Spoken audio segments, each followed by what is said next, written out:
आज की कहानी एक सरफिरे आशिक की है। यह वीडियो एक विस्तृत कहानी है कि कैसे बिहार का एक लड़का काम की तलाश में तेलंगाना आया, एक लड़की के प्यार में पागल हो गया। लड़की को पाने के लिए उसकी मां से अवैध संबंध बनाया और जब बात नहीं बनी तो उसने खौफनाक फैसला किया और रातों रात सीरियल किलर बन गया। यह कहानी संजय यादव और उसके द्वारा तेलंगाना में की गई 9 हत्याओं की है। चलिए जानते हैं सब कुछ इस वीडियो में विस्तार से।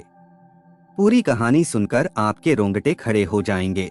नमस्कार दोस्तों, मैं विवेक कुमार। आप सभी लोगों का हार्दिक स्वागत है आपके और हमारे चैनल क्राइम की कहानी के नए एपिसोड में। सबसे पहले आपके प्यार के लिए शुक्रिया कि आप मेरे वीडियो को पसंद करते हैं। अगर आप चैनल पर नए हैं या अभी तक आपने इस चैनल को सब्सक्राइब नहीं किया है तो सब्सक्राइब कर लीजिए, बेल आइकन दबा दीजिए ताकि मेरे हर वीडियो का नोटिफिकेशन आपको मिलता रहे। तो चलिए आज की कहानी शुरू करते हैं। तेलंगाना का एक जिला है वारंगल। इसी जिले के थाना गिचिकोंडा क्षेत्र के गोर्वेकुंठा गांव के बाहर गोदाम से सटे कुएं के पास सैकड़ों लोगों की भीड़ जमा थी। गिचिकोंडा थाने के SO Shivaram, DCP Venkat Lakshmi, ACP Shyam Sundar, police commissioner we Ravindra, थाना परवंथगिरी के एसओ किशन और cyber crime inspector Janardan Reddy भी वहां मौजूद थे। दरअसल कुएं के भीतर पानी में 4 लाशें तैर रही थीं। जरा सी देर में यह खबर आसपास के गांवों में भी फैल गई। इसके चलते क्षेत्र में सनसनी फैल गई। शवों को निकालने के लिए पुलिस ने मोटी रस्सी के सहारे कुएं में गोताखोरों को उतार दिया। घंटे भर की मशक्कत के बाद एक एक कर 4 लाशें बाहर निकाल ली गईं। गांव के लोगों ने बताया कि 4 लाशें एक ही परिवार के लोगों की हैं, जो पश्चिम बंगाल के रहने वाले थे। यह परिवार कई साल पहले यहां आकर बस गया था।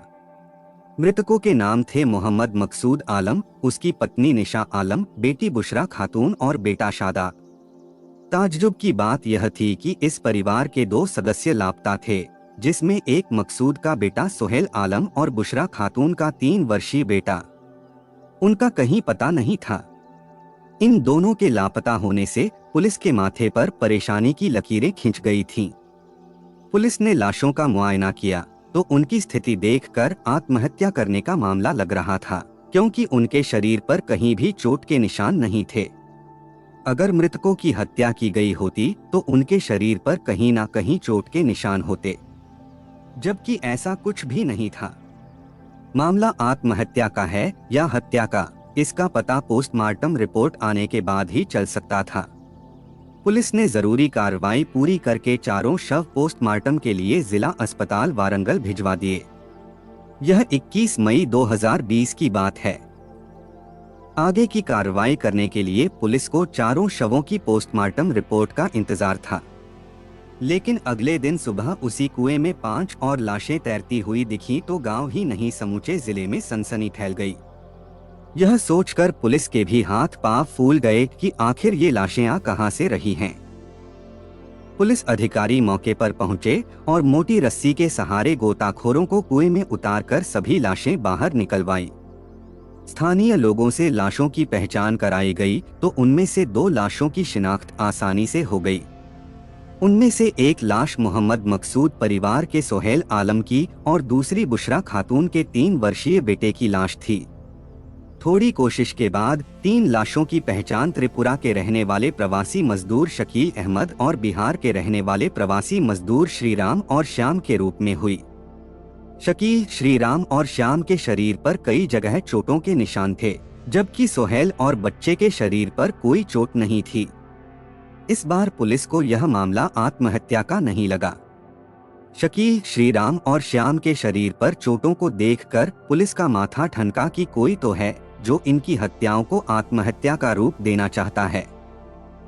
अगर ये आत्महत्या का मामला होता तो उनके शरीर पर कोई चोट नहीं होती, जबकि तीनों के शरीर पर चोटों के निशान थे। इसका मतलब यह कि मामला आत्महत्या का नहीं बल्कि हत्या का था। हत्यारा जो भी है बहुत ही शातिर है।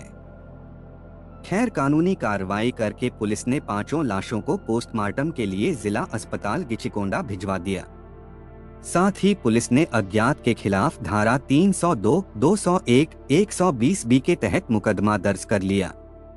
23 मई को पुलिस के पास 9 लाशों की पोस्टमार्टम रिपोर्ट आ गई। पोस्टमार्टम रिपोर्ट में सभी की मौत का कारण पानी में डूबना बताया गया था। रिपोर्ट के मुताबिक उन्हें कुएं में फेंका गया था, जिससे पानी में डूबने से उनकी मौत हो गई थी। पोस्टमार्टम रिपोर्ट आने के बाद मामला और भी पेचीदा हो गया था।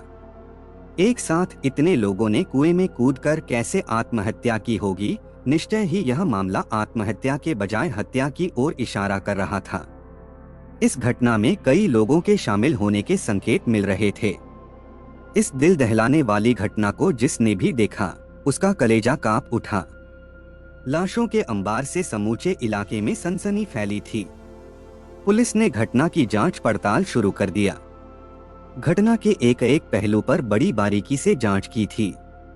छानबीन के दौरान पुलिस को पता चला कि मोहम्मद मकसूद आलम के पूरे परिवार की हत्या की जा चुकी है। उस परिवार में ऐसा कोई नहीं बचा है जिससे कोई जानकारी हासिल हो सके।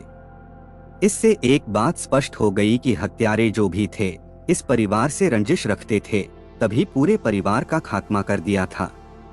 पुलिस का माथा यह सोचकर ठनका हुआ था कि हत्यारों ने मकसूद के परिवार के साथ साथ 3 प्रवासी मजदूरों की हत्या क्यों किया? उस परिवार से इनका क्या कनेक्शन हो सकता है?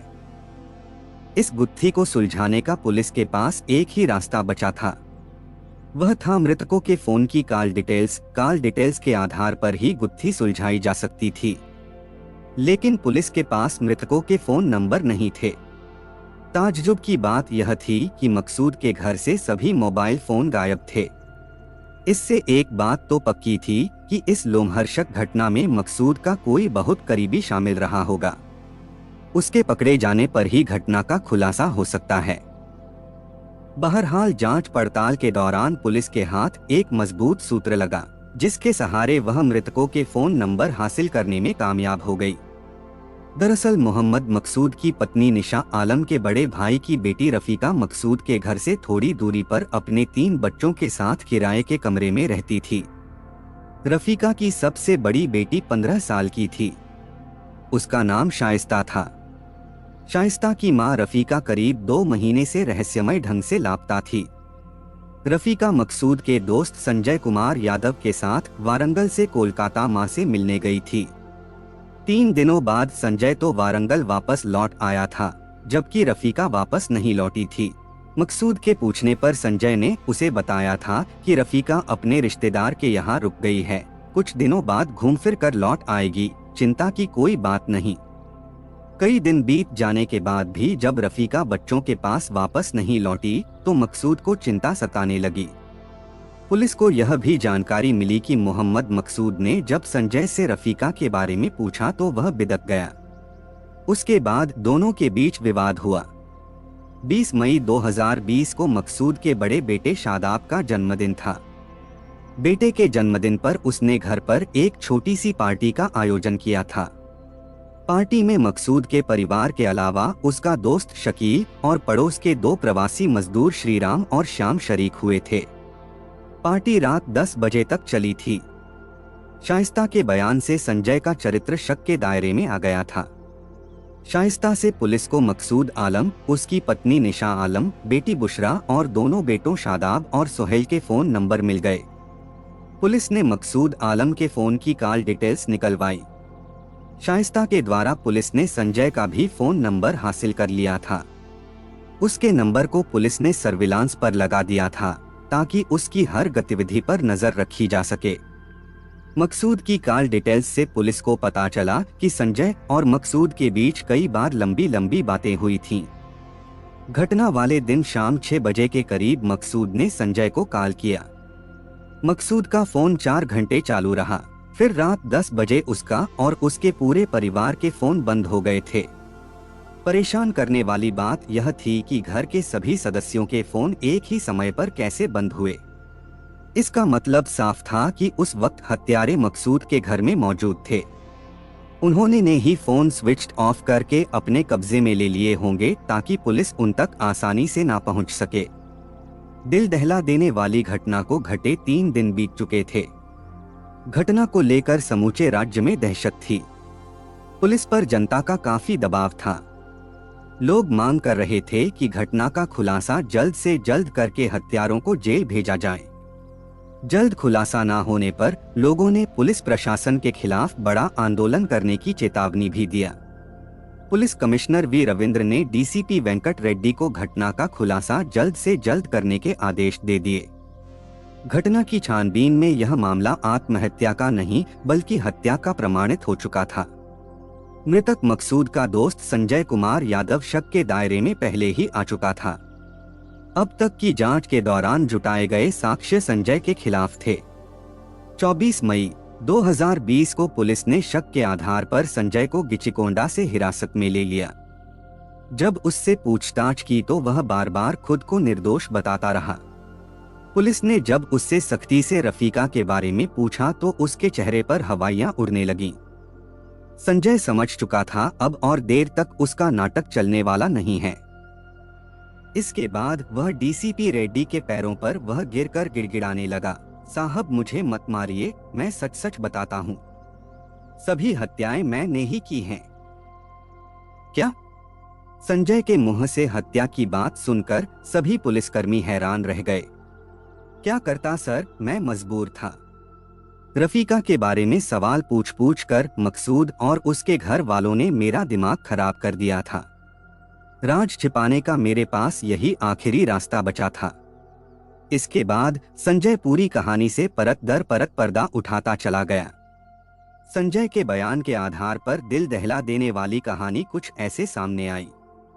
43 वर्षीय मोहम्मद मकसूद आलम मूल रूप से पश्चिम बंगाल के कोलकाता का रहने वाला था। करीब 25 साल पहले अपनी बीवी बच्चों को साथ लेकर तेलंगाना के वारंगल जिले के गोर्रेकुंठा में बस गया था।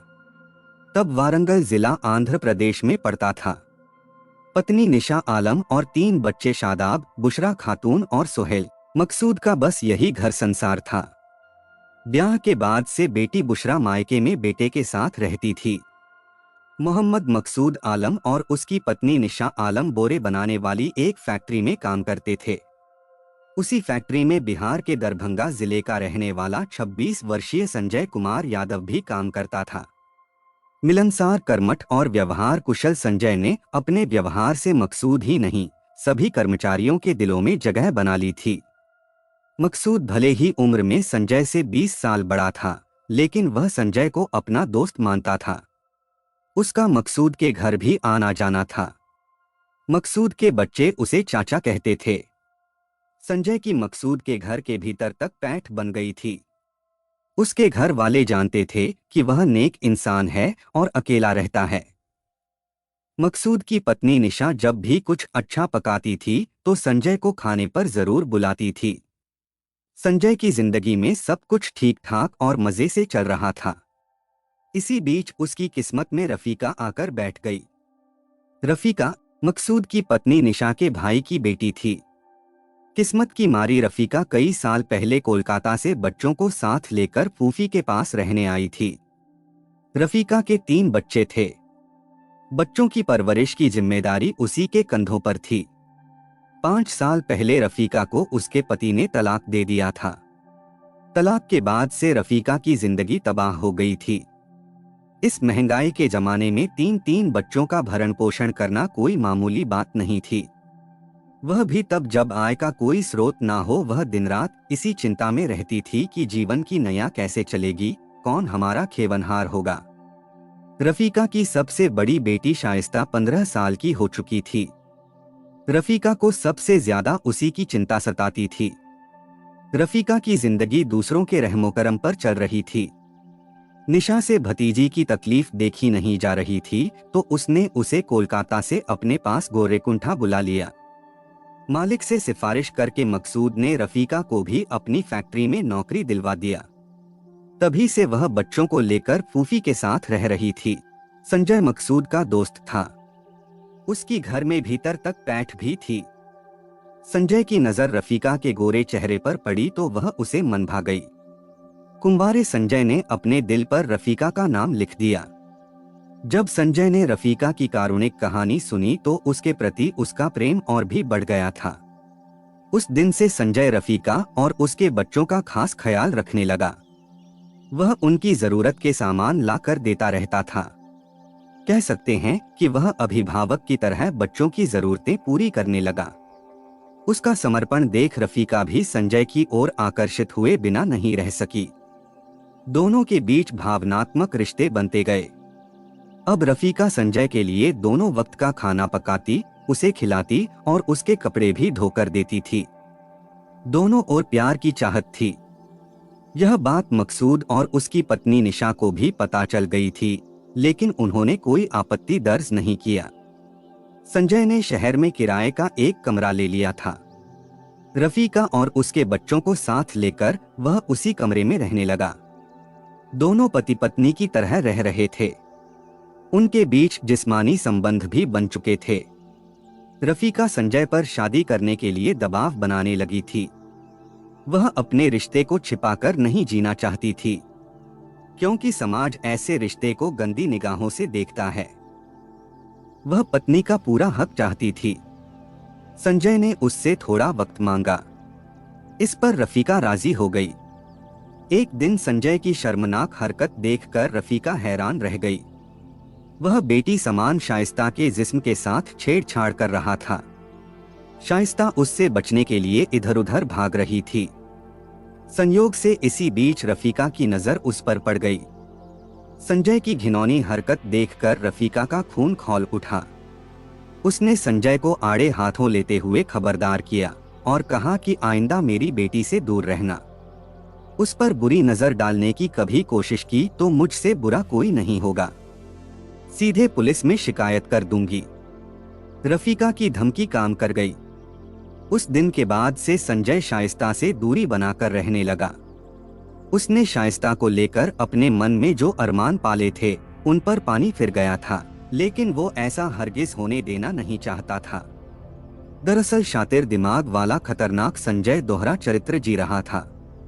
रफीका तो उसके लिए एकमात्र सीढ़ी थी, उसका निशाना तो उसकी खूबसूरत और कमसिन बेटी शाइस्ता थी। रफीका से वह दिखावे के लिए प्यार करता था, जबकि शाइस्ता उसके दिल की रानी बन चुकी थी। रानी को हासिल करने के लिए संजय के दिमाग में एक बड़ी योजना चल रही थी। योजना ऐसी कि सांप भी मर जाए और लाठी भी ना टूटे।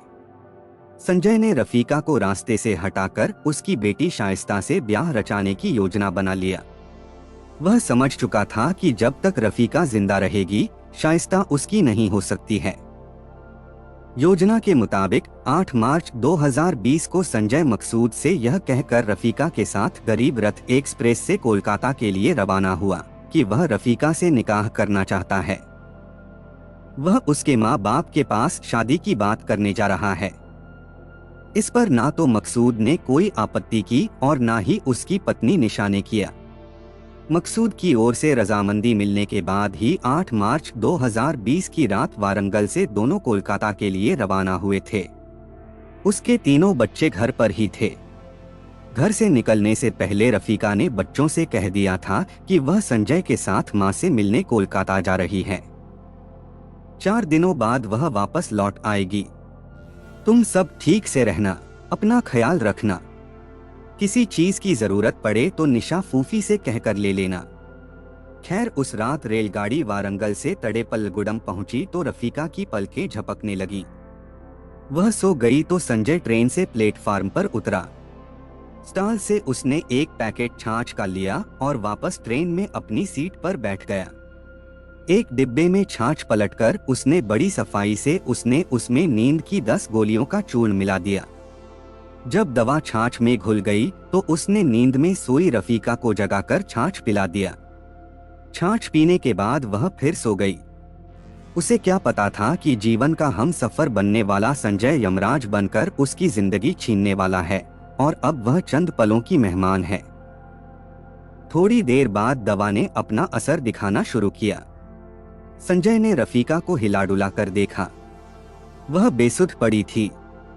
उसी दौरान बड़ी सफाई से उसने उसी के दुपट्टे से उसका गला घोंट दिया। फिर मौका देखकर रफीका को अंधेरे में तड़ेपल्लीगुडम और राजमुंद्री रेलवे स्टेशन के बीच रेलगाड़ी से नीचे गिरा दिया। वह मन ही मन खुश हो रहा था। क्योंकि उसके और शाइस्ता के बीच का रोड़ा हमेशा हमेशा के लिए निकल गया था। रफीका को ठिकाने लगाने के बाद सितमगर आशिक संजय अगले स्टेशन राजमुंदरी पर उतर गया। पूरी रात उसने स्टेशन पर बिताई। फिर अगले 2 दिनों तक वह राजमुंदरी शहर में रहा और तीसरे दिन अकेले वारंगल वापस लौट आया। संजय को अकेले आया देखकर मकसूद को अजीब लगा। उसने उससे रफीका के बारे में पूछा तो उसने झूठ बोल दिया कि रफीका अपने एक रिश्तेदार के यहाँ रुक गई है, 2-4 दिनों में वापस लौट आएगी। पता नहीं क्यों संजय का यह जवाब मकसूद के गले से नहीं उतर रहा था। फिर उसने सोचा कि हो सकता है लंबे समय के बाद वह मायके गई है, किसी रिश्तेदार से मिलने का मन हुआ हो तो रुक गई हो, 2-4 दिन में खुद ही लौट आएगी। आखिर बच्चों की भी तो चिंता होगी उसे। रफीका को कोलकाता गए 10 दिन बीत चुके थे। ना तो रफीका घर वापस लौटी थी और ना ही उसने फोन किया था। मां को लेकर बच्चे भी परेशान हो रहे थे। संजय से पूछने पर वह गोलमोल जवाब दे देता था। मकसूद भी उससे पूछ कर परेशान हो चुका था। फिर मकसूद ने रफीका की मां के पास फोन किया और उसके बारे में पूछा। उसकी मां ने कहा कि रफीका तो यहाँ आई ही नहीं है। यह सुनकर मकसूद का माथा ठनक गया। उसे यह समझते देर नहीं लगी कि दाल में कुछ काला है।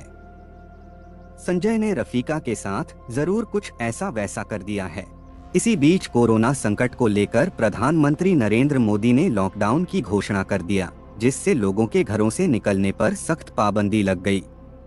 मकसूद जिस कारखाने में काम करता था, एहतियात के तौर पर उसके मालिक ने उसे परिवार सहित शहर से गांव गोर्रेकुंठा शिफ्ट कर दिया था, जबकि संजय रफीका के बच्चों को साथ लेकर रहता था। झूठी बातें कहकर उसने बच्चों को अपनी बातों में उलझाए रखा। उधर मकसूद संजय से फोन करके पूछता रहा कि बताओ रफीका का तुमने क्या किया, वह कहाँ है? रफीका जिंदा होती तो वह आती, वह मर चुकी थी। फिर संजय क्या जवाब देता, इसलिए वह मकसूद से बचने लगा था। संजय समझ गया था कि मकसूद को सच के बारे में पता चल चुका है। कहीं मकसूद ने पुलिस को बता दिया तो उसे जेल जाना पड़ सकता है। जेल जाने की सोचकर संजय डर गया। वह जेल नहीं जाना चाहता था। उसी समय उसके दिमाग में एक खतरनाक योजना ने जन्म ले लिया। उसने सोचा कि क्यों न वह मकसूद के पूरे परिवार को खत्म कर दे। जब परिवार में कोई जीवित नहीं रहेगा तो रफीका के बारे में पूछने वाला कोई नहीं होगा और यह राज सदा के लिए दफन हो जाएगा।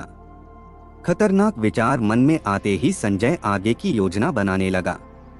20 मई 2020 को मकसूद के बड़े बेटे शादाब का जन्मदिन था। संजय जानता था मकसूद बेटे का जन्मदिन धूमधाम से मनाता है। उसने सोचा कि अगर खाने में जहर मिला दे तो खाना खाते ही पूरा परिवार यमलोक सिधार जाएगा और यह राज राज बनकर रह जाएगा। मकसूद कई दिनों से संजय को बुला रहा था, लेकिन संजय उससे मिलने उसके घर नहीं जा रहा था। वह जानता था कि मकसूद उसे क्यों बुला रहा है। 16 मई को फोन करके मकसूद ने संजय को बेटे के जन्मदिन पर अपने यहाँ आमंत्रित किया। घर पर ही छोटी सी पार्टी का आयोजन है, तुम जरूर आना। मकसूद जान रहा था कि वैसे तो संजय आ नहीं रहा है, लेकिन बर्थडे के नाम पर वह जरूर आएगा। उसी दौरान उससे रफीका के बारे में पूछूंगा। संजय ने पार्टी में सही समय पर आने के लिए हामी भर दी थी। 18 मई को संजय ने मेडिकल स्टोर से नींद की 60 गोलियां खरीदी और घर में पीस कर रख दिया। 20 मई की शाम मकसूद ने संजय को फोन करके याद दिलाया कि उसे बेटे के जन्मदिन पर आना है। संजय ने हाँ में जवाब दिया और कहा कि वह पार्टी में जरूर आएगा। 20 मई 2020 की रात 8 बजे संजय मकसूद के घर पहुंचा। घर में उसके परिवार के सभी लोग यानी पत्नी निशा, बेटी बुशरा खातून, बेटे शादाब आलम, सोहेल आलम, 3 वर्षीय नाती के साथ मकसूद का दोस्त शकील मौजूद थे। कारखाने के 2 और मजदूर श्रीराम और श्याम भी वहां आए थे। वे दोनों ऊपर के कमरे में ठहरे हुए थे। इसी बीच संजय मौका देखकर किचन में गया और नींद की 60 गोलियों का पाउडर दाल में मिला दिया और बाहर निकल आया। रात 9:30 बजे खाना शुरू हुआ। संजय ने खाना खाने से साफ मना कर दिया। मकसूद और उसके परिवार वाले शकील, श्रीराम और श्याम ने खाना खाया। खाना खाने के कुछ ही देर बाद नींद की गोलियों ने अपना असर दिखाना शुरू कर दिया। एक एक कर सभी नींद के आगोश में समाते चले गए। संजय भी वहीं सो गया था। संजय रात 12:30 बजे उठा। सभी को हिला-डुला कर देखा। किसी के शरीर में हरकत नहीं हो रही थी। इसके बाद संजय ने घर में रखे बोरे में एक एक करके सभी को भरा और घर से बोरा घसीटते हुए गांव के बाहर गोदाम के पास स्थित कुएं में डालता गया। उसका यह काम सुबह 5 बजे तक चला। सभी 9 लोगों को जिंदा कुएं में डालने के बाद संजय इत्मीनान से घर लौट आया और सो गया। वहां पानी में डूबने के बाद उनकी मौत हो गई। 21 मई को कुछ चरवाहे अपनी भैंसों को चराते हुए कुएं की ओर गए। उन्होंने भैंसों को चरने के लिए छोड़ दिया और खेलने लगे। खेलते खेलते उनकी प्लास्टिक की गेंद कुएं में चली गई। गेंद को देखने के लिए उन्होंने कुएं में झांका तो भीतर का नजारा देखकर उनके होश उड़ गए। चरवाहे चीखते हुए उल्टे पांव वहां से भागे। कुएं के भीतर पानी में लाशें तैर रही थीं। चरवाहों ने गांव पहुंचकर इसकी सूचना ग्राम प्रधान को दिया। ग्राम प्रधान ने इस घटना की खबर गिचिकोंडा थाने को दे दिया। घटना की सूचना मिलते ही एसओ शिवरामे पुलिस टीम लेकर गांव पहुंच गए। कुएं का निरीक्षण किया तो उसमें 4 लाशें तैरती नजर आईं, जबकि 5 लाशें कुएं की तलहटी में बैठ गई थीं, जो अगले दिन पानी पर उतराती दिखाई दीं। पूछताछ के बाद पुलिस कमिश्नर वी रविंद्र ने प्रेस कॉन्फ्रेंस करके घटना की जानकारी पत्रकारों को दिया। संजय ने एक हत्या छिपाने के लिए 9 और हत्याओं को अंजाम दिया था। सबूत मिटाने के लिए उसने सभी के मोबाइल फोन छिपा दिए थे, जो बरामद कर लिए गए। सीसीटीवी फुटेज में भी उसे देखा गया। संजय की घिनौनी करतूत से पूरी मानवता शर्मसार हुई। उसे उसके किए की सजा जरूर मिलेगी। कहानी को लास्ट तक सुनने के लिए आपका धन्यवाद। इस कहानी के बारे में अपनी राय कमेंट करके जरूर बताइएगा और ऐसी ही अपराध की सच्ची कहानियों के लिए हमारे चैनल क्राइम की कहानी को सब्सक्राइब कर लीजिए। कहानी को लाइक और शेयर जरूर करें। धन्यवाद।